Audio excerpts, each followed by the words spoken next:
नमस्कार, मी विजय चव्हाण. तुम्ही पाहतात आवाज लोकशाहीचा. मित्रांनो, कुशेगाव या गावी एक आगळं वेगळ्या स्वरूपाचं चित्र.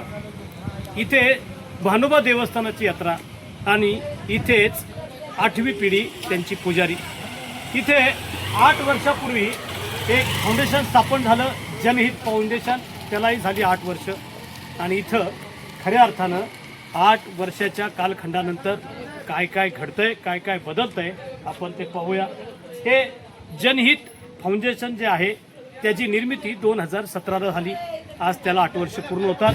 आणि तुम्ही पाहतात की ज्येष्ठ मंडळी जिथं बसलेले आहेत ते स्वर्गीय वसंतराव गोविंदराव फडतरे यांच्या नावानं इथं त्या फाउंडेशननी वाचनालय सुरू केलं.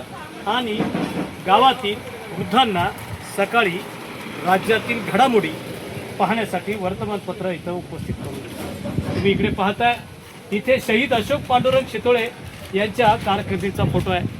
शेजारी भारताचे संविधान आहे. इथे अटल बिहारी वाजपेयी यांचं श्रद्धेय जे वाक्य आहे त्याची निमित्त आहे.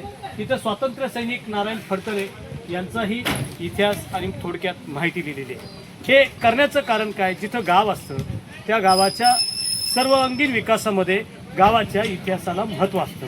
आणि ह्या इतिहासाचे निर्मित करणारे काही जुनी जाणती लोक या गावासाठी काय करून गेली, म्हणून यामध्ये शहीदांचं महत्त्व सुद्धा या फाउंडेशनने जपलेलं आहे. मित्रांनो, या ठिकाणी 5 आणि 6 तारखेला यात्रा भरणार आहे. यात्रेमध्ये 8 ते 9 लाखाच्या आसपास जनसमुदाय येतो. आणि हा जनसमुदाय इथुली यात्रा म्हणजे श्रद्धेनं नवसानं पावणारा देव म्हणून पाहत असतं. अशा या यात्रेमध्ये या जनहित फाउंडेशनच्या वतीनं महाप्रसादाचं आयोजन केलेलं आहे. अन्नदान म्हणजे सर्वश्रेष्ठ दान. आणि हे दान करताना त्यांनी त्या दानामधला एक श्रेष्ठ दान म्हणजे रक्तदान. आणि अन्नदान आणि रक्तदान हाचा दुहेरी उपक्रम राबवण्याचं काम सुरू केलं आहे. आणि हे त्यांची जय्यत तयारी आहे. या निमित्तानं फाउंडेशनचे संस्थापक आपण जे फडतरे साहेब आहेत मनोजजी, आपण त्यांच्याशी बोलू.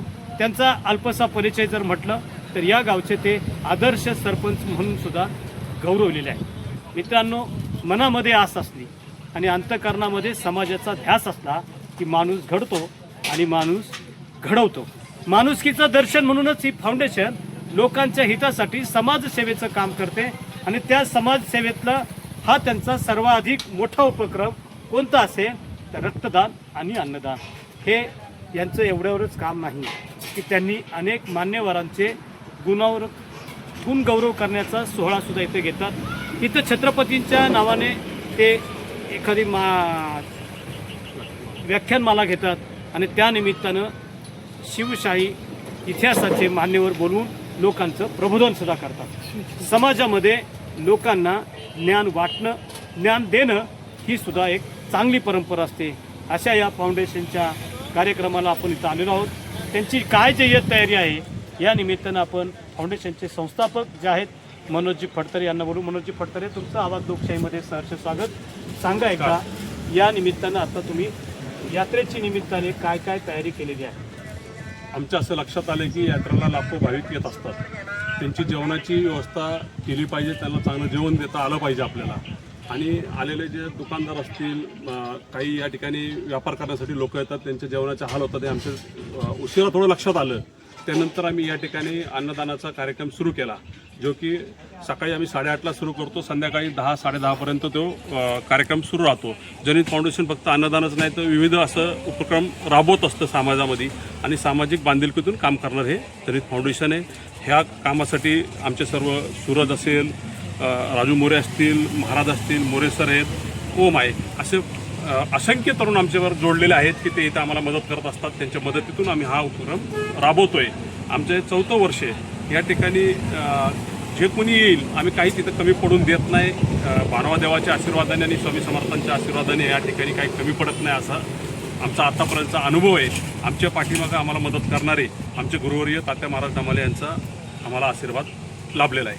मित्रांनो, साने गुरुजी म्हणतात, मानवता हा एकच धर्म, जगाला प्रेम अर्पण. माणसानं माणसासाठी माणुसकीनं काम केलं की माणसं एकमेकाची जवळ येतात, जवळकी वाढते आणि त्यातून घडतं ते माणुसकीचं दर्शन. जनहित फाउंडेशन सुद्धा त्यातलाच एक भाग आहे. सुरुवात करून 8 वर्ष झाली आणि 8 वर्षाच्या कालखंडामध्ये त्यांनी अनेक स्वरूपाचे सामाजिक उपक्रम राबवलेत। या सामाजिक उपक्रमातून त्यांनी शेवटच्या अंतिम टप्प्यामध्ये एक लक्ष्यभेद केला आहे। या यात्रेमध्ये येणाऱ्या लोकांचा अन्न वाचून कोणाची उपासमार होऊ नये आणि ती उपासमार टाळण्यासाठी त्यांनी इथं अन्नछत्र सुरू केलेलं आहे। इथे येणाऱ्या भाविकांना जेवणाची सोय करणारं गावातलं हे पहिलं फाउंडेशन आहे आणि मला असं वाटतं यात्रेनिमित्त सुद्धा एखाद्या गावामध्ये जेवणावळीच्या पत्रावळी उतरण्याचं सामाजिक भान हे महाराष्ट्रातलं पहिलं गाव आणि त्यात हे जनहित फाउंडेशन असेल असं म्हणल्यास वावगं ठरणार नाही। मित्रांनो, समाजाची सेवा करा। जे का रंजले गांजले त्याशी म्हणे जो आपुले, तोची साधू ओळखावा देव तेथेची जाणावा। हे अशा स्वरूपाचे जे संतांची वाक्य असतात ना, त्यामधला हा एक मतितार्थ आहे। म्हणजे भुकेलेला अन्न द्या, तहानलेला पाणी द्या आणि माणुसकीचा झरा जिवंत ठेवा। एवढंच या निमित्तानं जनहित फाउंडेशनच्या कार्याबाबत बोलू शकतो आणि तुम्ही पाहत राहा आवाज लोकशाहीचा।